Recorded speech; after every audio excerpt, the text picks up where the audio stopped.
Okay, welcome back. It is 9/15 of 2015. We're going to wrap up the Summa Theologiae by Thomas Aquinas on human nature. That is, we're going to wrap up part 1. He actually wrote the treatise on human nature in 2 parts. The first part was the structure of the soul. Part 2 is the soul going out of itself in ethical action. We're going to wrap up the structure of the soul with this lesson today. He basically takes 134 pages and gives the entire structure of the soul, or the philosophy of mind, from his point of view, which is Aristotle. And now we have all the elements. We've gone up through page 134, so I'm going to present the entire structure in its holistic presentation. And next time we pick up, we're going to be into part 2 of the Summa Theologiae. That is part 2 of the human nature, which will be on the soul going out of itself in ethical action. But this time we want to take a final look, an all-inclusive look, of everything involved in the structure of mind, of a divine Christian-based mind, or philosophy of mind, for Aquinas. And we're going to go through every aspect, every sub-point, and just get a good overall view. And we'll finish up with the will. There's not a whole lot that he adds with the will, so we're not adding like a ton of content, but he makes use of a fairly good Greek concept, so we want to take a look at that because he's very specific in his language that he uses. He used Latin, of course, but he always took the Latin as a translation of Aristotle's Greek, but he uses a very specific concept for will. But we're going to begin, as we always do, we're going to begin with the sentient soul, and we'll move on from there. So beginning with the sentient soul, we're going to look at the sentient soul and the soul in its entirety as that form that moves the body through cognition and movement. The soul is the potentiality of knowledge that must be acquired progressively and formed into a teleosis of a sign model for positing in order to enact the good. And that's primarily done by the intellect of soul, which is the subsistent substance of the soul. But as far as sentient soul is concerned, it plays its part. It converts sensations into psychical phantasms or psychical generalizations that can be contained and enclosed in the mind. And then it attaches an emotional element to the psychical phantasm before transferring it into the intellect of soul for cognitive work. So sentient soul does play its role. The sentient soul gives us psychical mental data to work on. So it plays a very important role because it apprehends the first lexical content, which is going to be psychical generalizations or phantasms for Aquinas. And he tells us how this takes place. It takes place by common sense, taking the multitude of apprehensions and consolidating them into a singular common terminus of generalization. In other words, it forms a phantasm of sensible form. And then imagination labels that phantasm as a psychical phantasm and places it in a lexical network of phantasms of mental forms that can be transferred to the intellect of soul. And then it will add an emotive node to it that basically is an estimative type of power that gets a first glimpse at intentionality. So it kind of forms a mental generalization, a psychical generalization of the objects that come into through the senses to the mind. It'll form a psychical generalization. It'll attach a preliminary aspect of intentionality to each phantasm as a hint for the intellect of soul to work on. So it's kind of a proto-intellective work, but it is kind of a proto-reflective type of work. Supposedly we're still at the level of intuition here, but it does form some deliberation. It does perform some recognition of intentionality. And then it's ready to transfer these phantasms with their node of intentionality into the intellect of soul. And this is the important work now, because once we transfer into the intellect of soul, we're considering the soul proper for Aquinas. This is the soul that will form the form that will motivate and prompt the act of existence. This is where we formulate that overarching teleosis of a form to direct all of external reality. Now, the intellect of soul immediately translates phantasms into unconditional intelligible species. So now they're taken as intelligible objects to be worked on in a true reflective cognitive work. They're no longer intuitive objects. They immediately get translated into intelligible objects where the intentionality gets emphasized and highlighted. Because, as I said, the soul is going to be involved in forming the overarching unconditional form as a teleosis that is meant to direct all of reality and will enclose all of the unconditional, intelligible individual species in a sign model. It also contains the returning content coming out of previous acts of existence, and that returning feedback or returning content helps us to shape our sign model in a more refined and more authentic way. So it's important to understand that the intellect of soul is a composite, a compound intellect of soul of sign model formation and active existence feedback. Sign model formation and active existence feedback. And it is the realm of understanding, which is one of four realms or four modalities of the nutritive, the sentient, the intellective, and the locomotive, where we actually posit our form. But at this level we're dealing with the intellective or intelligible objects as intelligible generalities now, and we employ the intellective principle of a cognitive discernment, and we lift the generalities to their deeper significance of existential being or existential signification. So through cognitive recollection and analogy and comparison, we lift the generalizations to signification and give them existential importance, existential import, or existential being, and we have lifted and empowered our lexical content. So it's no longer a lexical network of phantasms, it becomes a lexical network of existential significations. It takes on quite a bit more of a existential being. And Aquinas tells us how this takes place, just like he told us how the sentient soul accomplishes its work. He tells us how the intellect of soul accomplishes its work. It has three internal intellective powers of memory, intelligence, and practical intellect or will. And the first is the memory, which is a dialogical interaction between the agent intellect and the possible intellect. The agent intellect forms the intelligible objects out of the phantasms and makes them actually exist in an existential way. It actually will acquire intelligible objects of existential import. They are given to the possible intellect, which will then formulate them into an intelligible memory as intelligible singularities of existential import. So it doesn't really do anything as far as interrelated syntactical structure. The possible intellect is still dealing with truth and reality at the level of the lexicon. But it does form an intelligible memory of dispositional knowledge base.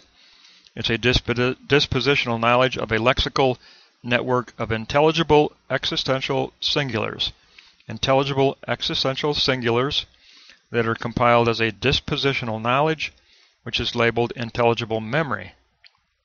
And it does this because it reflects on existential self-reflexive type of work. What does it mean to be a human being within this historical reality? What does it mean to be an existentially authentic human being in response to the divinity that is given to us, that is revealed to us? And so now the intelligence has something to work with. It has a dispositional knowledge base of an intelligible memory with which it can work. And so it will reach truth through inference, motion, and argument. And argument is with others. There's a dialogue that takes place at the De Kunta threshold, which is simply Aristotle's term for community, where selves gather together to apprehend the aletheia truth, or the spiritual truth. We gain that spiritual truth through conversation and dialogue, because that's where we move from lexical network to syntactical interrelatedness between the existential significations. So this is huge. The De Kunta threshold is where we get involved in structure formation in order to construct a sign model. So we're going to move through the inference, motion, and argument, and we will use that intelligible memory base that's now available. But we're doing this because we want to acquire and construct a current dispositional knowledge base out of which we can form a sign model construction. We form a sign model by moving from intelligible object to another intelligible object, to intelligible truth of interrelatedness, to intuitive first principles of cognition and discernment. We actually end up, through dialogue with others and through this work of analogy and this work of inference, we end up developing an entire composite of principles of discernment and principles of cognition that assist us in this reflective cognitive work of the intellect of soul. Because the entire goal is to move on to sign model construction and to employ that lexical network of existential significations in the intelligible memory and form that into model, sign model, that will represent our desire, our acquisition and desire for the good. And so we're trying to form that current base of dispositional knowledge, and we do employ these principles that we acquire. But we're going to move on from our knowledge capacity here eventually to a practical reasoning.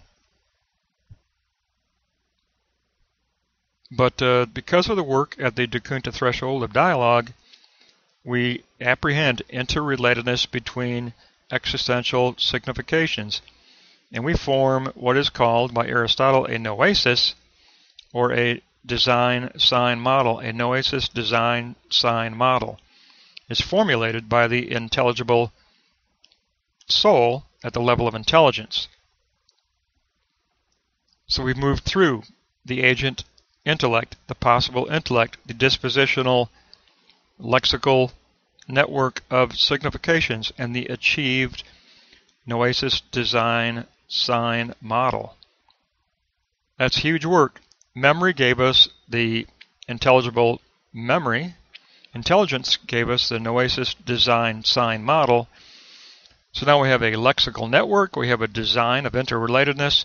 We move on to the practical side of transitioning into ethics. And here we're going to take up that noesis design model of the true, and we're going to work on praxis content of seeking the good. We're going to transition from the true, aletheia truth, to the agathos goodness of the kingdom of God. How do we take this aletheia truth and how do we posit a praxis sign model of acquiring the good in history? How do we form a very specific praxis model of the good? And Aquinas tells us that we do this through an important characteristic. We've been imprinted in our souls by the divine nature. We've been given the image of God as a summa idacis imprint of divinity. We possess innately within us, from the moment of our creation, a summa idacis imprint of the divine, which guides our ethical understanding, which guides our transition from aletheia, truth, to agathos, good of the ethical good. It's an innate divine spark of God consciousness. And so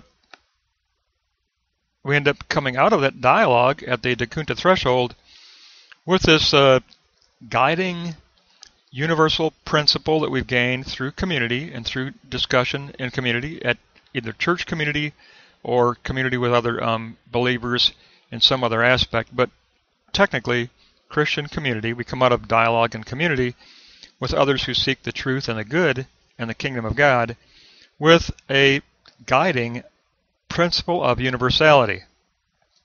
We've gained something more. And so if you look at the arrows coming out of the intellective powers, you notice that we go up through dokeo, which is our subjective supposed truth. And that's what we initially have. We have that very initial model of our own noesis design model. We take that to the De Kunta threshold of the ecclesia fellowship of the church, the fellowship of believers. We engage in a discussion and dialogue of ascertaining deeper universality of God's truth, of the divine truth. We leave with a refinement of what the universal spiritual genus is that encloses all of our existential significations. So we gain more. We end with we come out with what we learn from Aquinas is a Latin proprium, or a Greek phronesis. So we exit the De Kunta threshold with a relevant mark of universality that we've gained out of community, that we've refined out of our significations and our initial posited noesis model. So it gives us a kind of a genus. The best way to look at this is it's described in the Greek as a genus of universal tone. It's a tone of overarching unification, overarching universality. It's a universal tone that should imprint all of our significations and help us to further refine our praxis sign model into what Aquinas calls an accidental form of praxis of positing, a model of the agathos good of the kingdom of God.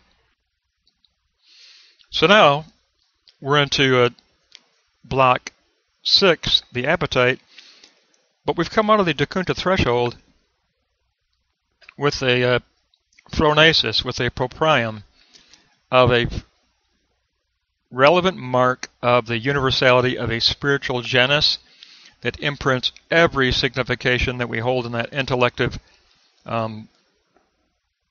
memory that the intelligence holds. But we look at that lexical existential signification network now, and now it's all imprinted. It's all imprinted with a proprium of universal spiritual genus, or a phronesis of universal spiritual genus, as a spiritual tone of universal interrelatedness that is has an eschatological trajectory toward God's goodness and God's kingdom. So now we take that initial noesis design model and we fine-tune the noesis design model into what Aquinas called that accidental form of praxis positing as a model of the good. And that is what we give to the intellect of appetite, which is the dominating appetite. It is the politic of royal rule. It rules over the sentient appetite, which is a free subject. And it contains that accidental praxis form of the good, propositing, in other words, the true as conceptual or the good as conceptual. And it informs the irascible power of the sentient appetite. That's what shapes and directs the sentient appetite. in order to make sure that the sentient appetite is in alignment with our making a pure choice of the act of existence, one that does not become contaminated by a wrong sentient appetite influence. And we do this by employing the logic of reason or the syllogisms of the universal, and through the influential imaginative creation of phantasms to influence the sentient appetite. And the intellect of appetite takes that noesis as ethically good. It is empowered by a noesis that is ethically good. But inertia for our act of existence is also supplied by the intellect of appetite, which has a built-in desire for God's knowledge. We have an innate built-in desire for knowing God, which is part of that sun eidesis imprint of the divine that we receive at birth, at creation. So our sun eidesis imprint gives us this desire to seek the knowledge of God, the divine knowledge. That provides inertia for our act of existence. And that helps us to direct the sentient appetite and to prevent it from contaminating our choice. That leads to the inclination of the will, which is block 7. Now, when we get to block 7, the interesting thing here is that Aquinas tells us that what the will does is it just simply internalizes the intellect of appetite. It internalizes the intellect of appetite that has been informed by that accidental praxis form of the good. We internalize that now as an internal principle of necessity. Our action, our act of will is going to be one that's going to be almost something just occurs because we can't help but actualize the good that is within us, that the divine that lives within us. We cannot help but express it and act. And it becomes a ebulethe, and an ebulethe is the inclination of the will after cognitive deliberation. So Aquinas wants us to know that when we make a decision like this for actualizing the good and actualizing the kingdom of God, it is a cognitive faith decision. It is not simply a leap of a wish. It's not the leap of a desire, a sensate desire. It is not a wish. It's not a desire. It is a cognitive, reflective, divinely imprinted ebulethe inclination of divine inclination. It is a inclination after deliberation in the spirit. And then that moves us on to the actual free decision to act, which is obviously a boulesis, which is the extension of the ebulethe inclination. And it's a free decision because we have free decision due to God's grace. We act out of the divine grace of free act because we've been given that sun eidesis imprint of the divine. It all falls back to that sun eidesis imprint in our soul of the divine spark of God consciousness. The divine spark of God consciousness begins the entire process of entering into the realm of spirit. It is with us when we enter the Decunta threshold. It is with us when we form that proprium imprint on our signification. That sun eidesis is with us as the appetite of our intellect of appetite. The sun eidesis imprint gives us that inclination of the will, that ebulethe inclination toward God's good. And then it leads us in an access to make the free decision for the kingdom of God. So it's a boulesis. It is a willful act based on an informed, spiritually motivated base. It is not a thelesis of simple natural desire. It is a boulesis that has been informed and empowered by the sun eidesis divine spark of God consciousness. Everything for Aquinas is based on the divine spark of God consciousness that lives within us, within our soul, that is imprinted as a coin is stamped with an imprint. It's that kind of a imprinting. It's an imprinting in our soul of a sun eidesis divine spark of God consciousness. And that helps us to ascertain that proprium universality of imprint that imprints all of our significations and then forms that very praxis model of the good and then we take that, we internalize it in our appetite, in the intellective appetite, which creates an inclination of will, and that inclination of will leads of necessity to a decision to act as a boulesis, empowered by the divine spark. So, tremendous lesson from Aquinas. He wraps things up, basically taking us from a sentient soul to sentient powers, to intellect of soul, to intellect of powers, to docunta threshold, to proprium of universality, or phronesis of universality, to the accidental form of praxis positing of the good, to the intellect of appetite that is empowered by that praxis positing, to the inclination of the will as a ube lethe of the divine imprint, which leads to the free decision as a boulesis of the empowerment of grace living in us, the empowerment of grace directing us through our cognitive intellective work, that sui eidesis divine imprint of God consciousness that leads us in all aspects of the structure of the soul. That wraps up part 1 of the Summa Theologiae of human nature for Aquinas.